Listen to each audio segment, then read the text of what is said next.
tell us a little bit more about the governance, about how projects come to your group. Once you're done with them, do you spin them off? Do you keep them internally to maintain? How does that work? Yeah, so I tend to think about specifically at the iHub, we have essentially two bosses, right? The first boss is the Brigham and MGB. So those are like the top-down requests where there's an ask to do X, Y, Z, and it's coming from executive leadership, and we have to do it. We have to figure out a way to do it or accommodate it. Our second boss are all staff, anyone that works at the Brigham through that innovation consult perspective, right? And typically it's that request is, I have an idea or I have a project and I wanted to get to the next step, or I need some assistance, or my project is like going great or it's stuck. How can you help?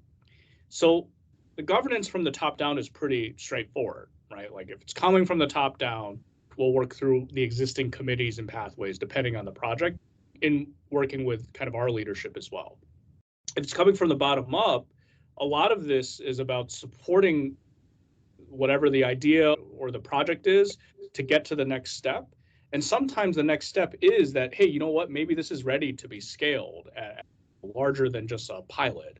And then from there, we work with our colleagues in kind of our central MGB innovation group. There's a mechanism we use to help kind of scale these projects. So that's kind of the governance set for things that come from the bottom up.